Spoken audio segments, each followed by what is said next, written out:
Module 1. The Basics of Abnormal Psychology. Abnormal psychology is a fascinating and essential subfield within the realm of psychology that focuses on understanding and treating mental disorders. It delves into the intricacies of human behavior and cognition, seeking to define what is considered abnormal within the context of psychological functioning. This discipline plays a critical role in helping individuals lead healthier, more fulfilling lives while shedding light on the complex nature of the human mind. One fundamental aspect of abnormal psychology is the classification and diagnosis of mental disorders. The Diagnostic and Statistical Manual of Mental Disorders, DSM, currently in its 5th edition, serves as a comprehensive guide for mental health professionals to identify and categorize these disorders. It enables practitioners to standardize diagnosis, which is crucial for effective treatment planning and research. Another significant facet of abnormal psychology is the exploration of causation and risk factors associated with mental disorders. Researchers and clinicians delve into various factors such as genetics, environment, neurochemistry, and early life experiences to better understand why some individuals are more vulnerable to certain conditions. This knowledge aids in the development of targeted interventions and prevention strategies. Treatment and therapy are at the heart of abnormal psychology. Various therapeutic approaches, including cognitive behavioral therapy, psychoanalysis, and medication, are used to help individuals manage and alleviate their symptoms. Moreover, the field continues to evolve with advancements in neuroscience and pharmacology, providing more effective and personalized treatment options. In addition to its clinical importance, abnormal psychology contributes to reducing the stigma surrounding mental health issues. By studying and discussing mental disorders openly, society becomes more aware and empathetic, fostering a more supportive environment for those affected by these conditions. The evolution of the word lunatic. The word lunatic has a complex and storied history, evolving from its ancient origins to its modern usage.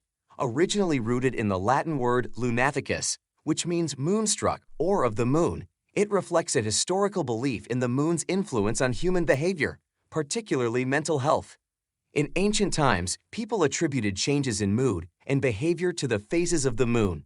It was believed that the full moon, in particular, could induce madness or erratic behavior.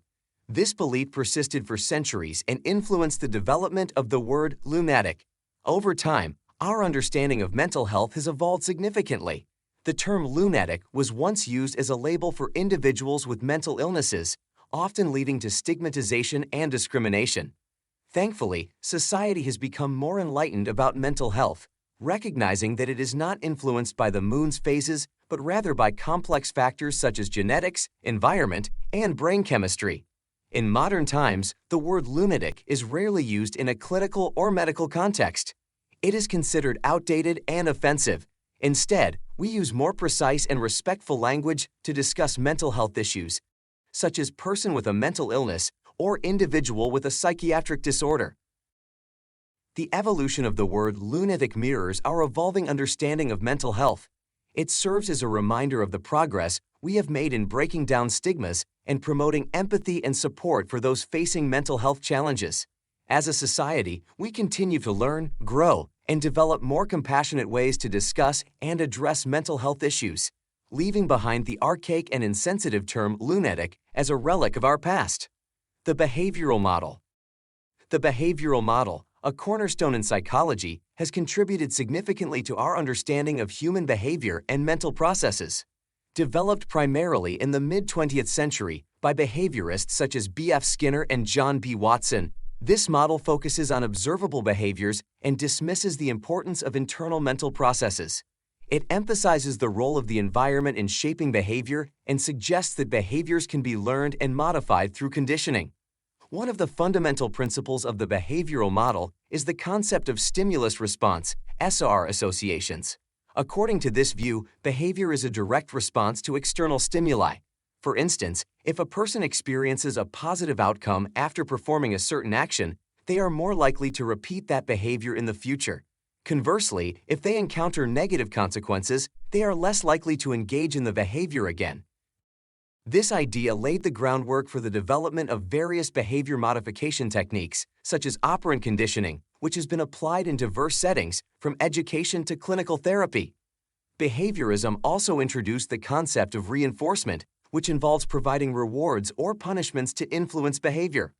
Positive reinforcement involves offering rewards to increase the likelihood of behavior, while negative reinforcement entails removing aversive stimuli to achieve the same effect. Behaviorists have demonstrated how these reinforcement principles can be employed to shape behaviors as varied as training animals, helping individuals overcome phobias and improving classroom management techniques. The behavioral model primarily focuses on observable behaviors and the role of conditioning and learning in the development and maintenance of psychopathology. However, it tends to be less comprehensive in explaining the full range of psychopathological phenomena, especially when it comes to understanding the development of psychopathology across the lifespan. It often places less emphasis on cognitive processes, emotions, and internal factors that can contribute to psychopathology at different stages of life. Other psychological models, such as the cognitive behavioral model, psychodynamic model, or biopsychosocial model, may provide a more comprehensive framework for understanding the development of psychopathology across the lifespan by incorporating a broader range of psychological and biological factors. The concept of overgeneralization. Overgeneralization is a cognitive bias that occurs when individuals draw broad conclusions based on a limited amount of evidence or a single experience. It is a common thinking error that can lead to inaccurate beliefs and judgments about the world around us. One of the primary reasons for overgeneralization is the human brain's natural tendency to simplify complex information. When faced with a new experience or piece of information, our brains seek to categorize and make sense of it quickly. This process of categorization can be useful for processing vast amounts of data efficiently. However, it can also lead to overgeneralization when applied too broadly. For example, if someone has a negative encounter with a single member of a particular group, they may unconsciously generalize that negative experience to assume that all members of that group are the same way. This type of thinking can perpetuate stereotypes and bias, leading to prejudice and discrimination. Overgeneralization can also occur in various aspects of life, such as when individuals make sweeping conclusions about their abilities based on a single failure or success. This can impact self-esteem and motivation, as people may limit themselves based on an overly generalized belief about their capabilities. To combat overgeneralization, it's important to practice critical thinking and mindfulness. This involves being aware of our thought processes, questioning assumptions, and seeking out additional information before making broad judgments. It's essential to recognize that the world is complex, and people and situations are rarely as simple as they may initially appear. By actively challenging our tendency to overgeneralize, we can make more accurate and fair assessments of the world around us, leading to better decision-making and more positive interactions with others.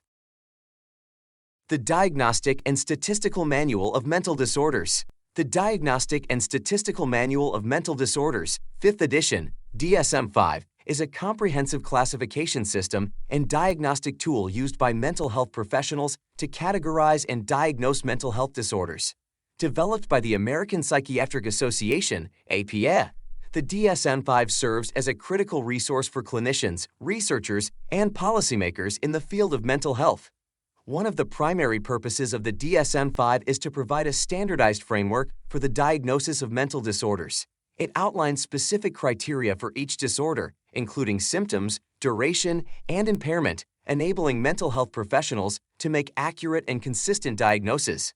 This consistency is crucial for effective communication among professionals, as well as for research and treatment planning.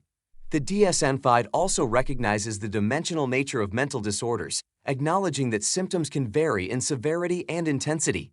It includes a dimensional assessment tool known as the Severity of Psychopathology (SOP) scale, which allows clinicians to rate the severity of a patient's symptoms and better tailor treatment approaches.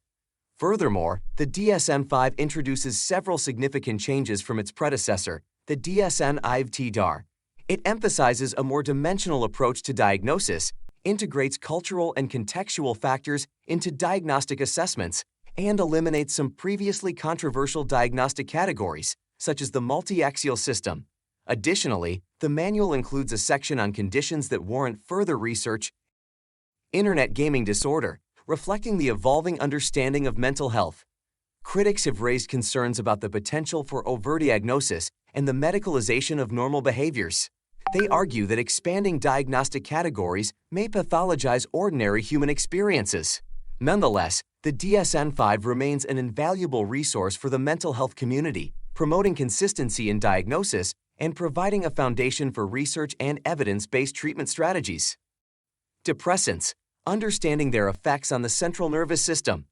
Depressants, often referred to as central nervous system (CNS) depressants, are a class of drugs that slow down the activity of the brain and the spinal cord. These substances are widely used for their ability to induce relaxation, reduce anxiety, and promote sedation. While depressants can be prescribed for legitimate medical purposes, such as managing anxiety, insomnia, or seizures, they also carry a potential for abuse and addiction. The primary mechanism of action of depressants is to enhance the inhibitory neurotransmitter gamma-aminobutyric acid, GABA, in the brain. GABA functions as a natural calming agent, dampening the activity of excitatory neurotransmitters like dopamine and serotonin. Depressants facilitate GABA's effects, resulting in a decrease in brain activity, muscle relaxation, and an overall sense of calm. There are several types of depressants, including benzodiazepines, barbiturates, and certain sleep medications. Benzodiazepines, like diazepam and lorazepam, are commonly prescribed to treat anxiety and panic disorders. They are known for their rapid onset of action and are considered safer than barbiturates. Barbiturates, on the other hand, have a more extended history of use but have fallen out of favor due to their potential for overdose and addiction. Despite their therapeutic benefits, the misuse of depressants can lead to serious consequences. Dependence and tolerance can develop with prolonged use, necessitating higher doses to achieve the desired effects. Abrupt cessation can result in withdrawal symptoms, which can range from mild anxiety to life-threatening seizures. Furthermore, the combination of depressants with other CNS depressants, such as alcohol, can be particularly dangerous. The synergistic effects can lead to respiratory depression and even overdose, potentially fatal in severe cases. Double-bind communication, the paradox of mixed messages. Double-bind communication is a complex and paradoxical form of interpersonal interaction that often leaves individuals feeling trapped and confused. Coined by psychiatrist Gregory Bateson and his colleagues in the 1950s, this concept refers to situations in which a person receives conflicting messages, making it difficult or impossible to respond adequately. Double-bind communication typically occurs within close relationships such as families, romantic partnerships, or workplaces, and can have profound effects on individuals' emotional well-being and relationships. At the heart of double-bind communication is the contradiction between verbal and nonverbal messages or conflicting verbal cues. For example, a parent may tell their child, "I love you," while maintaining a cold and distant demeanor. In such cases, the spoken words convey affection, but the body language and tone of voice suggest otherwise, creating a confusing and emotionally fraught experience for the recipient. The double-bind scenario becomes even more intricate when the individual is simultaneously presented with contradictory demands or expectations. For instance, a boss might insist that an employee take initiative, but then criticize them for making independent decisions. This leaves the employee caught in a bind, unsure of how to meet both contradictory demands. One of the most insidious aspects of double-bind communication is that it often involves a power dynamic where one party holds authority or control over the other. This can intensify the recipient's sense of helplessness and anxiety as they struggle to navigate the conflicting messages while fearing the consequences of making the wrong choice. To cope with double-bind communication, individuals may employ various defense mechanisms such as denial, withdrawal, or submission. Over time, these strategies can erode self-esteem, hinder effective communication, and strain relationships. Understanding learning disorders. Learning disorders are neurodevelopmental conditions that affect an individual's ability to acquire, process, or express information effectively. These disorders often manifest in childhood and can persist into adulthood, significantly impacting an individual's academic, social, and emotional well-being. There are several types of learning disorders. Dyslexia is a common learning disorder that affects reading and language processing. Individuals with dyslexia may struggle with reading fluency, decoding words, and spelling. Dyscalculia pertains to difficulties in understanding and using mathematical concepts. People with dyscalculia may find arithmetic operations, mathematical reasoning, and problem-solving challenging. Dysgraphia affects writing skills, making it difficult for individuals to produce legible and organized written work. Handwriting may be inconsistent and difficult to read. Learning disorders have complex origins, likely resulting from a combination of genetic, environmental, and neurobiological factors. Some potential causes include genetic predisposition, prenatal exposure to toxins or stress, and differences in brain structure and function. A supportive and enriching environment can mitigate the impact of these factors. Early identification and intervention are crucial for managing learning disorders. Educational strategies tailored to individual needs, such as specialized instruction and assistive technology, can help students with learning disabilities succeed academically. Additionally, fostering a supportive and understanding environment that recognizes and accommodates these challenges can boost self-esteem and overall well-being. Autistic disorder, understanding a complex spectrum. Autistic disorder, often referred to as autism spectrum disorder, ASD, is a complex neurodevelopmental condition that affects individuals in various ways.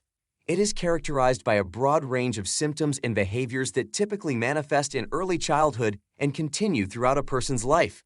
Autism is often described as a spectrum because it encompasses a wide spectrum of symptoms and functioning levels. One of the defining features of autistic disorder is impaired social communication and interaction. Individuals with ASD may struggle with understanding and responding to social cues, making eye contact, or engaging in reciprocal conversations. They may also have difficulty forming and maintaining relationships, which can lead to feelings of isolation. Repetitive behaviors and restricted interests are another hallmark of autism. People with ASD often engage in repetitive movements or activities, such as hand flapping, rocking, or arranging objects in a specific way.